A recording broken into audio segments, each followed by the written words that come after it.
Speaker, my question is to the Minister of Children and Women's Issues. Speaker, last week on Monday, we celebrated Human Trafficking Awareness Day.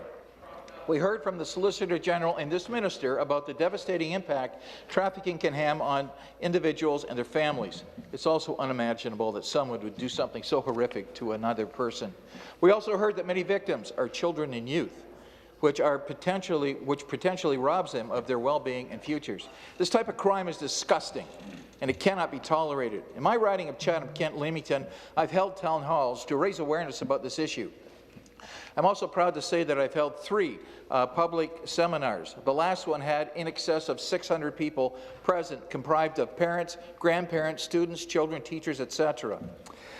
I'm grateful to community groups in Chatham-Kent and Leamington for their assistance, Victim Services, OPP, Chatham-Kent Police Services, Chatham-Kent Health Alliance, and of course, we also heard from survivors, a real eye-opener. So, Speaker, can the minister inform my constituents who haven't attended my town halls and other Ontarians what some of the signs of trafficking are? The Associate Minister of Children and Women's Issues. Thank you, Mr. Speaker, and thank you to the member from Chatham-Kent-Leamington for that question, and thank you for your incredible advocacy to support victims and survivors of human trafficking. And I would encourage all members of this House to host similar virtual town halls at this time. It's incredible that you had over 500 people come out. Speaker, raising awareness is the first line of defence in combating human trafficking. That is why our first pillar in our anti-human trafficking strategy is raising awareness. These signs include abuse such as bruising, cigarette burns, branding or tattoos of names or symbols, not being allowed to speak for themselves, don't have any belongings or money. For children and youth in particular, as they are being groomed, you may notice that they are withdrawing from family and friends, have a second cell phone, they're skipping school and hanging out with older groups of people, wearing new clothes or changing their appearance like hair color. Speaker, these are just some of the many signs that we all need to be aware of. Trafficking can occur anywhere and to anyone. It can be your daughter, your granddaughter, your sister, your best friend at school, your neighbour, or even you. And I encourage all Ontarians to go to ontario.ca/human trafficking to look for more signs about trafficking and where to get help. Thank you. And the supplementary question. Thank you very much, Speaker, and thank you, Minister, for that response. Speaker, the Minister is absolutely right. Raising awareness is the first line of defence, but we cannot do that only in this House. We need to be raising awareness and informing people about trafficking across Ontario. It is imperative that more people understand that trafficking is happening.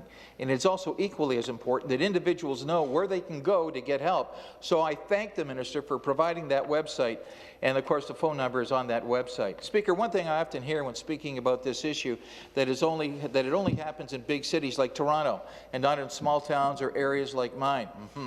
There are many other misconceptions about trafficking across the province. Speaker, did you know that 401, it cuts through Chatham-Kent and it's not too far from Leamington as well. Motel and hotel owners need to be more aware of what's actually going on. Speaker, clearly more needs to be done to inform the people of Ontario, including our children and youth, of what could happen. So, therefore, Speaker, can the Minister inform the House what she is doing and what this government is doing to raise more awareness about this issue? Thank you. The Associate Minister. Thank you, Speaker, and thanks again to the member for that question.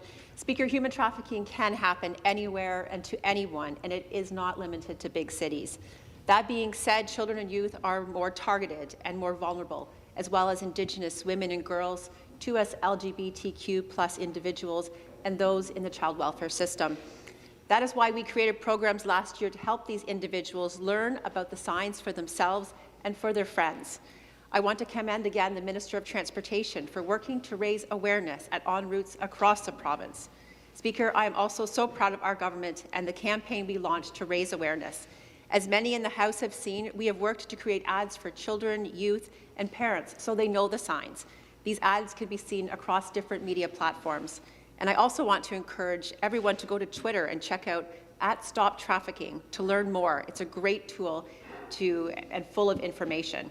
Speaker, this is a crime that can quietly occur and devastate lives. But if we all work together to raise awareness and inform our constituents about it, we can save lives and build better futures. Thank you.